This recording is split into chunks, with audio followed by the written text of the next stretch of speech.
Welcome back to another video. Today we're reviewing the FS-i6X.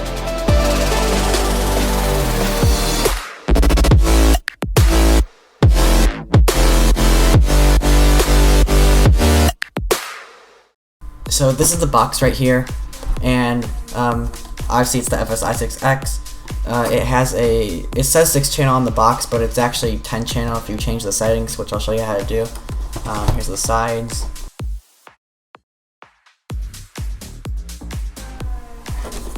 So opening up this transmitter,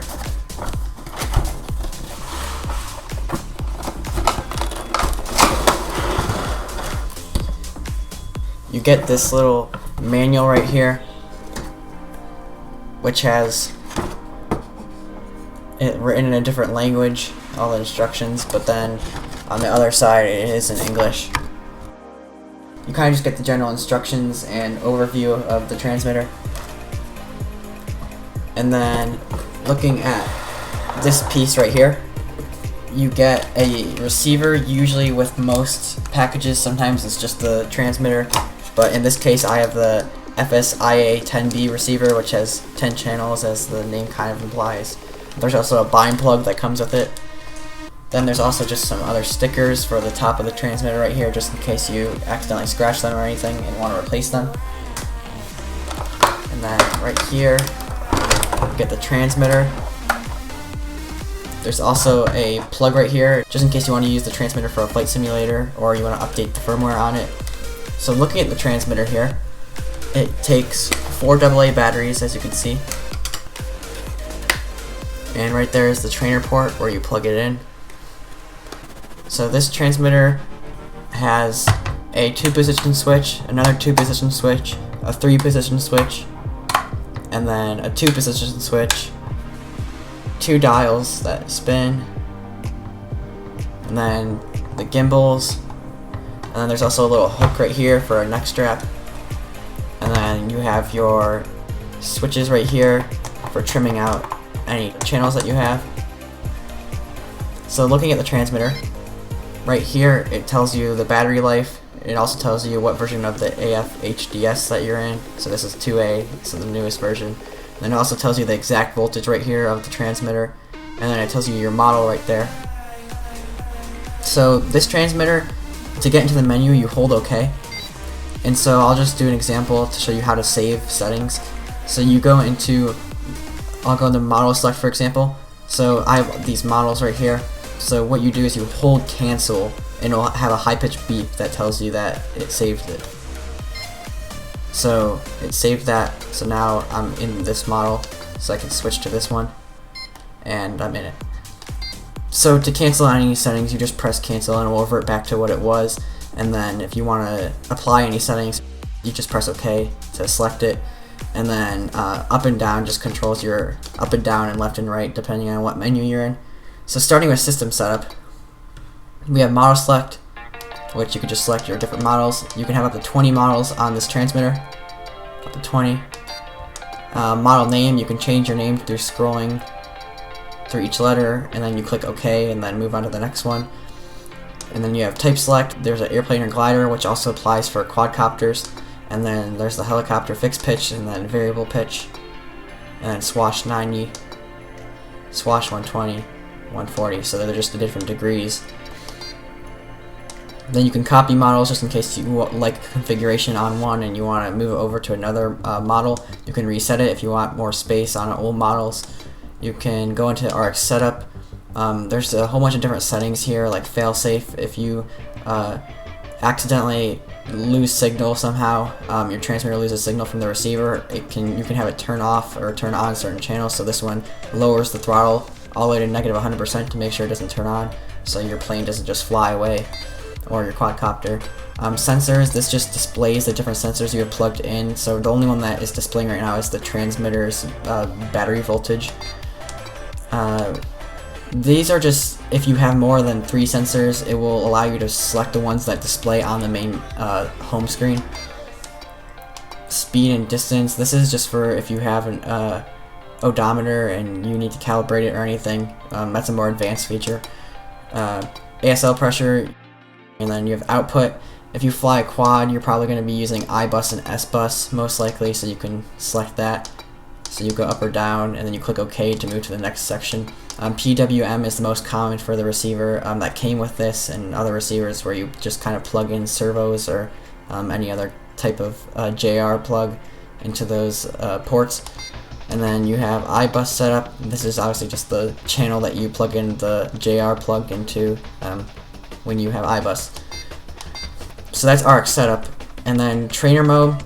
So trainer mode is the mode where basically someone else can plug in their transmitter to yours, and then they can flip a switch which controls who has the flight controls, and they're the main pilot, so they can flip a switch to let you fly, and then they can flip it back and take control. Student mode is the same thing, except that's the one that doesn't have control of who gets which position, so they're the ones that are just learning, I guess. That's why it's called student mode. And then we have stick mode right here. This is just the way that you have your stick set up. So throttle is obviously channel 3. You can change it with the up button, so there's different modes. So some people, depending on if you're left-handed or right-handed, might have their throttle here, but this model has left-handed throttle. LCD brightness. This isn't really a brightness, but it's more of a contrast thing, so this makes it more green, and this makes it more blue. It's kind of just up to how you like the look. So then right here, this will tell you the firmware version, and then this is for firmware update. You have to plug it into your computer, and yeah. So that's the firmware update, and then you scroll down one more notch, and there's actually a factory reset to just get rid of everything and make it how it was out of the box.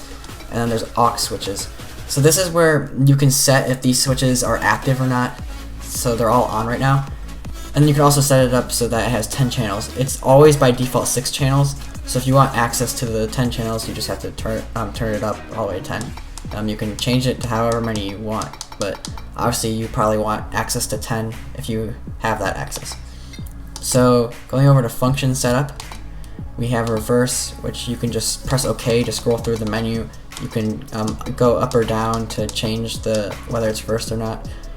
And then if you want to go to the next menu, you press OK, and then it brings you to the other channels. And then we have endpoints. So for example, if I wanted to make full throttle, actually only 50% of the total throttle that the motor has, you can change, like channel 3 for example, down to 50%. And so even though it's full throttle here, it's actually only 50%. So it kind of just allows you to limit yourself. And then display allows you to just see your sticks moving. You can also press down to view the other channels, so switches. And then you have the aux channel, so this allows you to pair the switches with a channel on your receiver. So they all have little labels. So this one is SWA, this one is SWB, and so they all have their own labels, so you can set them. So what you do is just press up or down to change the switch that it is, and then you press OK to scroll down to the next one, and it will just cycle through the menu. Subtrim, obviously this is just more fine-tune adjustment. If something is misaligned on an airplane or a quad, for some reason you can fine-tune those adjustments, or you could just use these, but usually subtrim is a little bit more precise. And then dual rates, this is just where you can add your Expo, or you can also limit yourself here. So even though this might be considered a full range movement, so you can actually turn the rates down to 50% here. So now, even though it's at 100% of the value, it's actually only going 50. So 100% would be all the way at the top of the graph, but it's only going halfway what it was going. So throttle curve is basically the same as Expo and rates, but you're kind of doing it manually. So you have low right here, and then 1, 2, 3, and then high. So basically these are all points on the graph, and you could set the percentages that those points are. So you could make, like, this is only for throttle, so usually channel 3. So you could make this higher, and as you can see, it moves that point on the graph. So you kind of do your own manual throttle curve, as the menu title implies, and then you can tune that to however you like. Usually people put a little bit of Expo on it so that you're not like slamming the throttle when you first take off or if you're landing. And then right here we have mixes. This is if you want to, for example, do something called differential thrust, where you have a motor spinning up so that you can turn the aircraft. You can only do it when you have 2 motors, but so some people like to basically make it so that the throttle will spin up on the right side when you go like this, but then when you go this way, this motor doesn't do anything, but the other one will spin up. So you can kind of make one channel on your stick actually move 2 channels, even though it feels like one, I guess, is the best way to put it. You have elevons. This is if your elevator is also an aileron.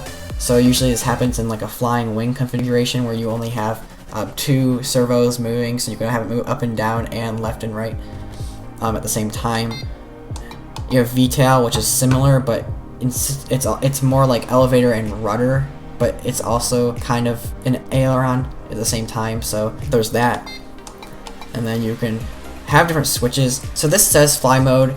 The fly mode you can have set to switches so that when you flip a switch, it will change the mode that it's in. So like you could set it to this switch and flip it, and it will switch to like sport mode. But those names don't actually mean anything. So basically, if you're in fly mode and you put settings on and then you switch to sport mode, that's just another set of settings that you can configure. So you can switch maybe from low rates to high rates in the middle of a flight just using a fly mode switch. And then right here's idle mode. So idle mode will allow you to flip a switch so that your throttle doesn't just turn on. The only issue I saw with this is that you have to have the switch flipped in order to make sure that the throttle doesn't engage. But when you turn the transmitter on, you have to have all of your switches up. So it's kind of a weird situation. So if you end up turning the transmitter on, you can just flip that switch right away after it's turned on, and that fixes that issue kind of. And you have throttle hold down here, which is if you're in midair and you don't want to move the throttle stick at all, you can just flip a switch and then it will stay where it is, and then you can just, no matter what you do, it won't affect the flight. And then you have the throttle hold right here. You would have it hold at basically a certain percentage, so you can't really set it while you're in midair. So even if you're here and you flip it, it's going to go down to 50% automatically. But you can turn that on and set it for a certain switch. And that's all the functions. So as you can see, it's a pretty good transmitter for a beginner, especially for the price point. And it has quite a few features, and I would say it's actually a pretty good beginner transmitter. So right here is the normal FS-i6. This is just the price point as of right now, so $50. It comes with a FS-i6B receiver, so 6 channels. And then this is the FS-i6X, the model that I just showed you, but it only comes with a FS-i6B receiver, so 6 channels. And then this is the receiver by itself, if you want to see how the price point of that alone, which it's pretty good if you get it with the transmitter, because as you can see, it's $17. If you get it with the transmitter, it's obviously like half as much. So this is the FS-i6X, but with a 10 channel receiver. So this is the FS-i10B right here. And so obviously you get more channels. It's only like $4 more than the FS-i6X with the FS-i6B. So it's almost worth spending the $4 extra to get the 10 channel receiver, unless it's too big for what you're trying to use it for. Then right here is the FS-i10B receiver, which is actually surprisingly cheaper than the FS-i6B. There might be a higher demand for the FS-i6B, so it could be expensive compared to this, but I would say this is a pretty good receiver for any normal sized airplane. This is a slightly different series of transmitters. So this is the FlySky FS-i6S. So it's a little bit more, it's supposed to be considered a little bit more of a premium transmitter. It has a touchscreen. If you're willing to get a AFHDS 2A transmitter because you're using that protocol, you might as well get this one if you're not looking for multi-protocol, just because it's a little bit nicer than the X series. Although you could argue that the X looks better, but this is supposedly supposed to be a little bit more premium. Right here is the FlySky FS-X6B. This is a good normal size quadcopter receiver. This is the one I use on the Tero Q215. So it's I use it on a 5-inch quad. So it's a good FlySky receiver for a bigger quad. The range is pretty good, but if you're trying to do long distance, I wouldn't recommend it. But this works pretty well for a bigger vehicle. This is the FlySky FS-82. This is the one that I have in the King Kong Fly Egg 130. It's a micro receiver, and it also works really well too.